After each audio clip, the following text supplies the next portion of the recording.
Good morning, everybody. Day 3 of the VR6 swap for the Mark II. We're gonna do a little bit of cleaning today. It's gonna be a quick day. I'm gonna just take all the accessories off the engine, post all that up for sale for anything. I might keep the block in the head for a homeboy. Haven't really decided yet. I know it's been back and forth between everything being for sale and some of it not, but we'll see. But yeah, man, we're gonna take all the accessories off the engine, clean up the garage. We got the Mark II outside. It's looking pretty good, man. We're gonna take the exhaust off probably next weekend or something. Not worried about it this weekend. We're just gonna get all this cleaned up, get all these spare parts that I won't be needing for this up in the attic. Put all these extra subwoofer boxes away until somebody actually wants them or needs a custom build. But yes, it's not gonna be too much work today. Just a little bit of work. Relax, do laundry, enjoy this nice Sunday. But yeah, man, it's gonna be a good day. As always, at JP Motorsport.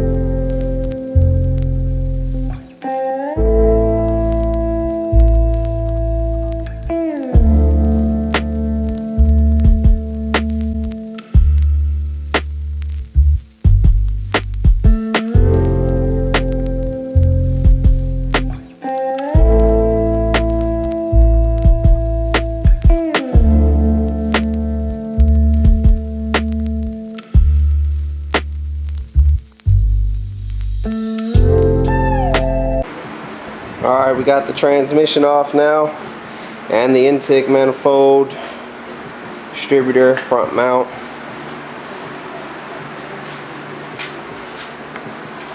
This engine was put together by an amateur.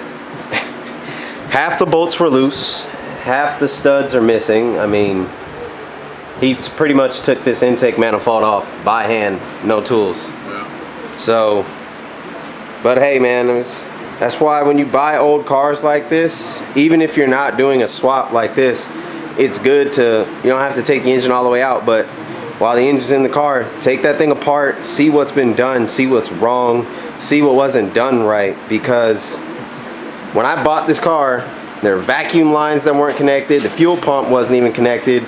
This guy's over here telling me like, yeah, man, I haven't been able to get the car to start in like a year. It needs this, it needs that, and it needs this. I got the car running and driving, replacing absolutely nothing, just hooking stuff back up and tightening. Like, this thing had a major exhaust leak because there was only 2 studs on the bottom of this exhaust manifold and one up top, that magic one that messed us up the other night. But it had a really bad exhaust leak. I was like, bro, there must be a rusted hole in this exhaust. I get under the car, the exhaust is welded shut all the way to the back. Like brand new galvanized freaking steel or whatever it is, that cheap shit that you get from the muffler shops. It was just this being loose because they didn't tighten it. Then you had this guy over here taking a whole intake manifold off by hand. It was just all hand tightened on there. So yeah, transmission seems to be in pretty good shape. It looks like it was resealed at some point, maybe had some gear work done. Because I mean, back in the 80s and the 90s, people actually still did that. Nowadays, it's hard to find somebody that'll rebuild a transmission because it just takes so long and costs so much for all the labor. It's cheaper to just get a whole new one. But she's looking pretty good. I mean, there's a little bit of rust on the block, but it's nothing crazy. I wouldn't doubt if this thing's been repainted before. But next, we're gonna work on taking all the fuel injectors out. Take the valve cover off, the cam out, go ahead and pull the head off, go ahead and separate this thing, because before I sell it to anybody, I'm gonna make sure that the cylinders are good, the pistons are good, and the head gasket is new. So I'm not gonna sell somebody some engine with 100-something thousand miles on it, and I can't guarantee them that the head gasket's ever been done on from an 85 GTI. So, oh yeah. Yep. But all right, man, we're gonna get back to it.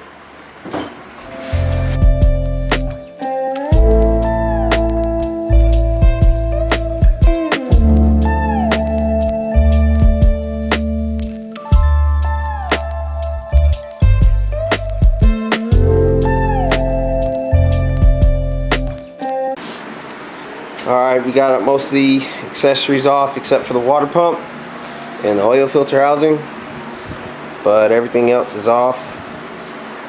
We're draining the oil now before we go ahead and split the cylinder head from the block. It's pretty bad. Yeah, she's a nasty. She's a dirty one.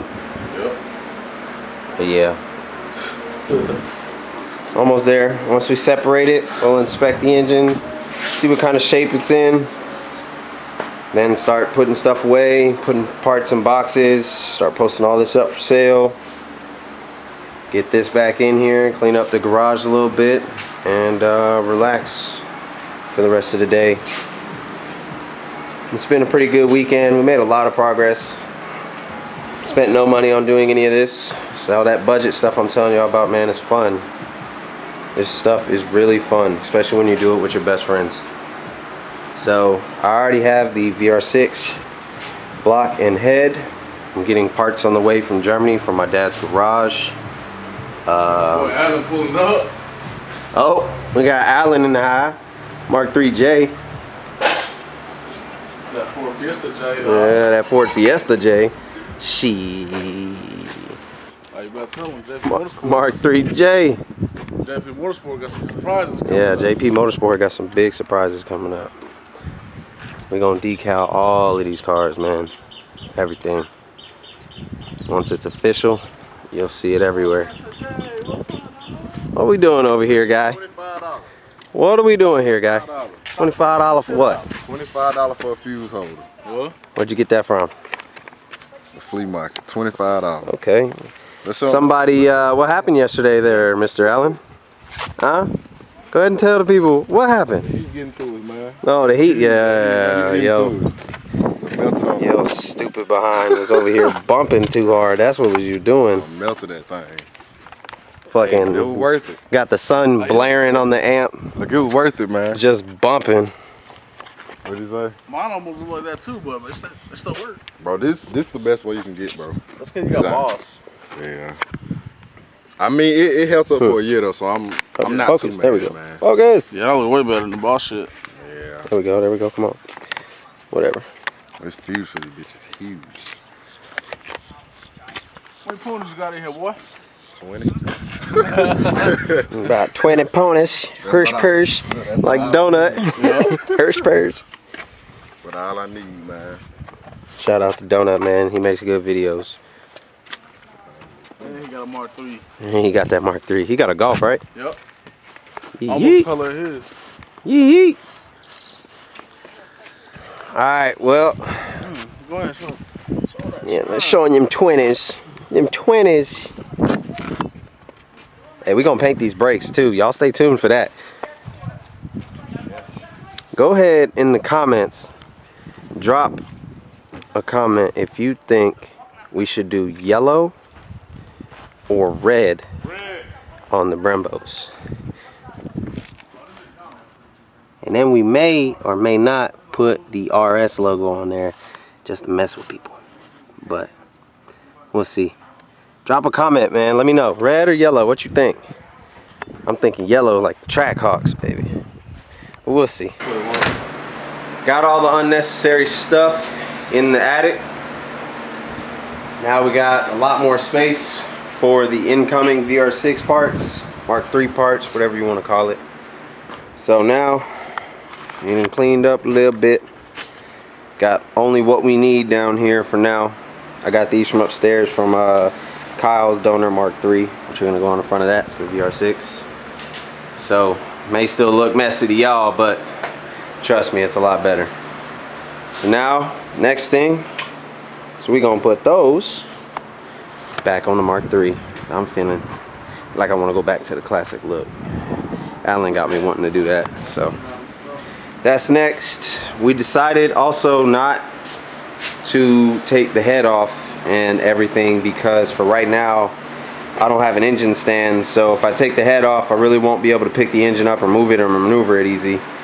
And yeah, I don't really feel like picking this thing up by hand every time I need to move it. So it's space right here for the Mk2 to just come up and it stay just like that. Transmission for sale too. It don't matter.